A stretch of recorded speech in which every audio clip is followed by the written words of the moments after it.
மாண்புமிகு பேரவைத் தலைவர் அவர்களே, ஆரணி மற்றும் அதனை சுற்றியுள்ள பகுதிகளில் மற்றும் ஆரணிக்கு அருகிலுள்ள செய்யா சேத்துப்பட்டு நகரிலிருந்தும் தினந்தோறும் தென் மாவட்டங்களுக்கு வியாபாரம் நிமித்தமாக மதுரை, தூத்துக்குடி, திருநெல்வேலி ஆகிய நகர்களுக்கு செல்கிறார்கள். மேலும் திருச்சி, ஸ்ரீரங்கம், மதுரை மற்றும் ராமேஸ்வரம், பழனி ஆகிய நகரப்பகுதியில் உள்ள பேரவையின் அனுமதியுடன் வினாக்கள் விடைகள் நேரம் நீட்டிக்கப்படுகிறது. திருக்கோயிலுக்கு ஆன்மீக பயணமாகவும் மக்கள் செல்கிறார்கள். எனவே ஏழை எளிய பொதுமக்கள் வியாபாரம் நிமித்தமாக மற்றும் ஆன்மீக பயணம் செல்ல பயணம் மேற்கொள்ள மேற்பட நகரங்களிலிருந்து மத்திய பகுதியாக உள்ள மதுரைக்கு நேரடியாக ஆரணி மதுரை புதிய வழித்தடத்தை ஏற்படுத்தி புதிய பேருந்தை இயக்க முன்வரமா என தங்கள் மூலம் அமைச்சர் அவர்களை கேட்டுக்கொள்கிறேன். மாண்புமிகு அமைச்சர் அவர்கள். மாண்புமிகு பேரவைத் தலைவர்களே, மாண்புமிகு உறுப்பினர் அவர்களே, மதுரை மாத்திரம் சொல்லவில்லை, திருச்செந்தூர், தூத்துக்குடி, திருச்சி, ஸ்ரீரங்கம் என்று பல்வேறு ஊர்களை சொல்கிறார். எனவே எல்லா ஊர்களுக்கும் பேருந்து வசதி செய்து கொடுப்பது என்பது சாத்தியமில்லை. இன்னொன்று, ஆரணியிலிருந்து தமிழ்நாட்டின் மத்திய பகுதியாக இருக்கின்ற திருச்சிக்கு 2 பேருந்துகள் இயக்கப்படுகின்றன. அந்த பேருந்துகளை பயன்படுத்தி சென்றால் அங்கிருந்தே மதுரைக்கு செல்வதற்கு எந்த நேரத்திலும் பேருந்துகள் இருக்கிறது. அதேபோல் பக்கத்தில் செய்யாறிலிருந்து திருச்சிக்கு பேருந்துகள் இயக்கப்படுகிறது. ஆரணியிலிருந்து 20 நிமிட பயண தூரத்தில் திருவண்ணாமலை இருக்கிறது. திருவண்ணாமலையிலிருந்து 5 பேருந்துகள் மதுரைக்கு 10 நடைகள் சென்று வருகிறது.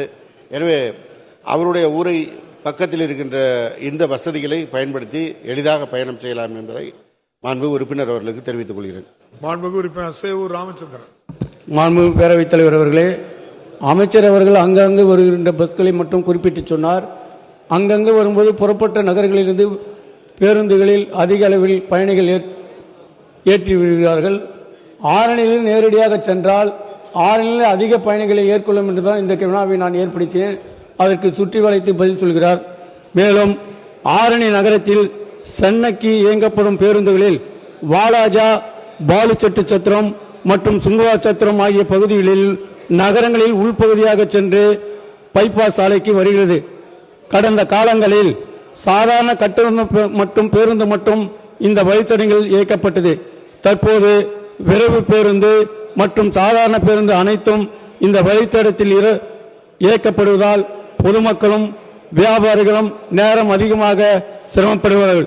எனவே நேரடியாக விரைவு பேருந்தை ஆரணி நகரத்திற்கு சென்னைக்கு விடுமாறு தங்கள் மூலமாக அமைச்சர்களை கேட்டுக்கொண்டு, மேலும் ஆரணி நகரத்தில் இயங்கி வந்த குளிரூட்டப்பட்ட 2 சாதன ஊர்திகள் இயங்கி வந்தன.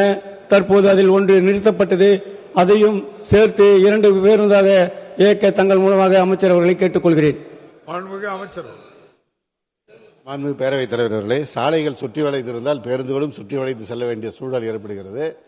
மாண்புமிகு உறுப்பினர் அவர்களுடைய சென்னைக்கு நேரடியாக பேருந்து வசதி வேண்டும் என்ற அந்த கோரிக்கையை பரிசீலித்து நடவடிக்கை எடுக்கப்படும் என்பதை தெரிவித்துக் கொள்கிறேன்.